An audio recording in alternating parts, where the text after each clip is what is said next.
Happy Midsummer! How is everybody? I wanted to do a video special today on Litha and Midsummer, and I'll also announce the winner of the Midsummer Tarot reading at the end of the video. Some things that I want to touch on. There's literally so much information about Litha, Midsummer out there that my brain almost exploded trying to narrow everything down on what I should share with you. I wanted it to be able to make sense, so I really tried like my hardest to not make this like an encyclopedia of Midsummer. But first off, it's the first day of summer. It's called Midsummer. It's first day of summer.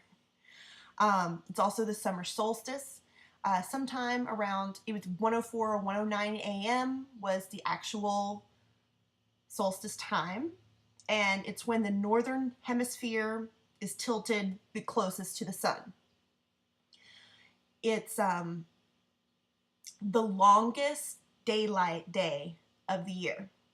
I told my 7-year-old daughter, it's the longest day of the year. And she looks at me and she's like, so it's longer than 24 hours? So I had to clarify. I mean, I can be confusing to younger kids. Of course, that means above the Arctic Circle, there is 24 hours of sunlight.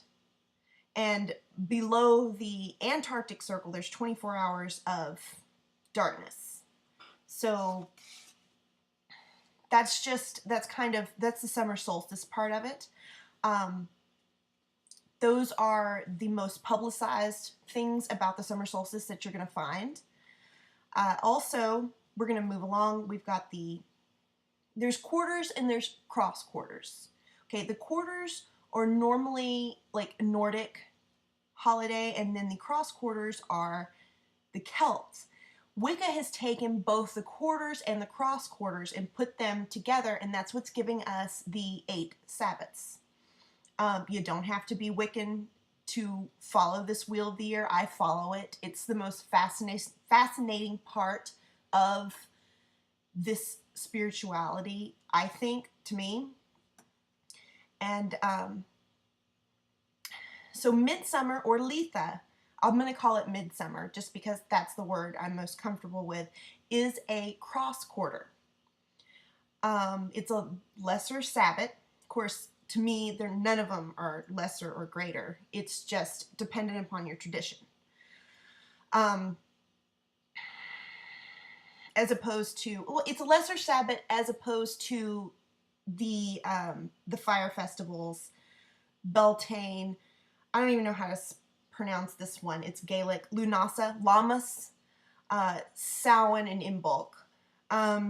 However, I've always wondered, it can't be right because Lunasa was never a fire festival.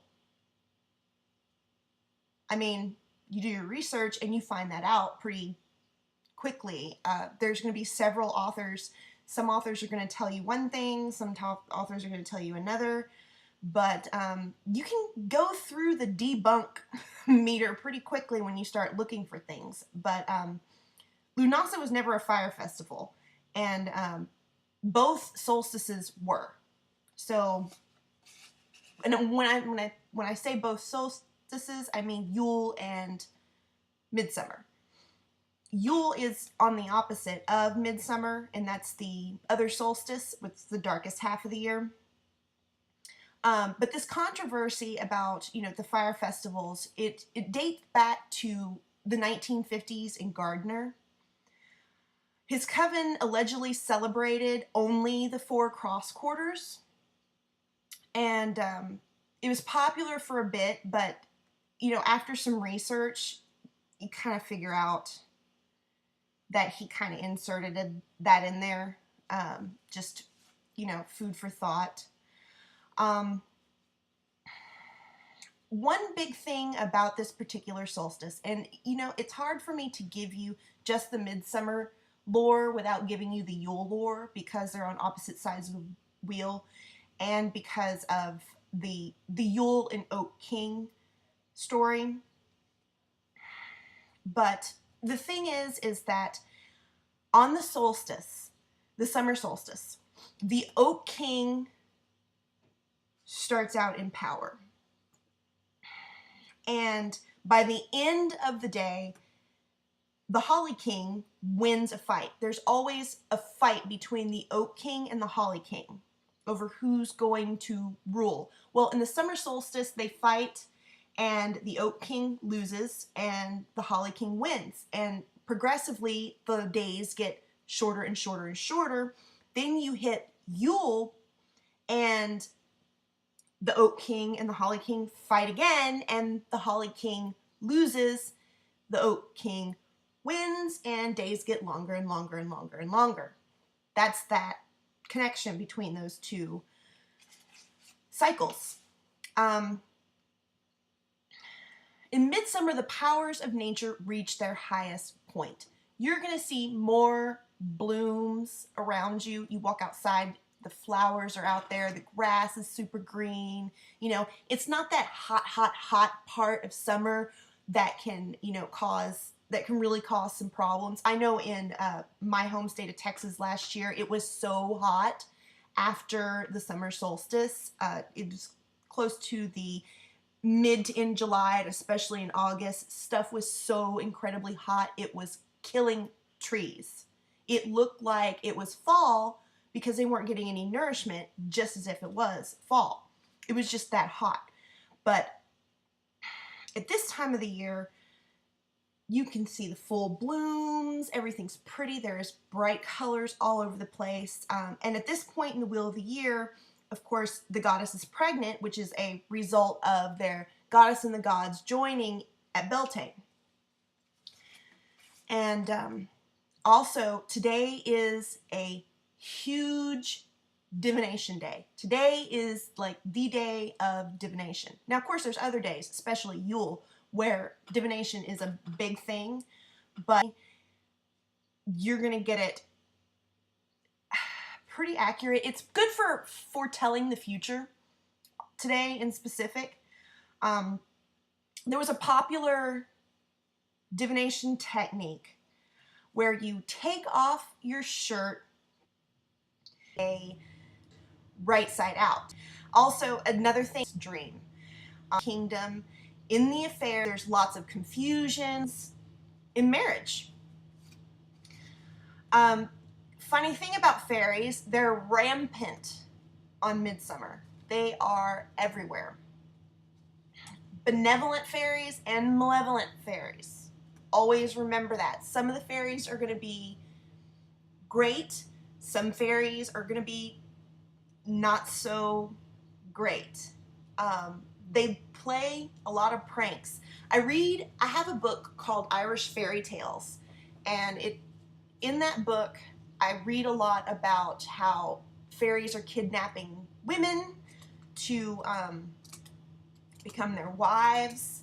There's a big fairy tale about changelings where the spot pranks here. I mean, it's to make sure that that doesn't happen.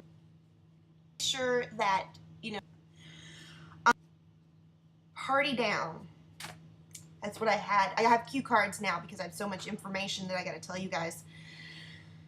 How would you celebrate Midsummer? Well, typically, you make yourself a nice fire, and you can celebrate by jumping over the fire. This is thought to cleanse yourself, good health. There's even some lore that I read about making 2 bonfires and driving your cattle between the 2 fires for the exact same purpose. It's for their health and well-being for the coming year, especially since, some will probably be calving by now. It's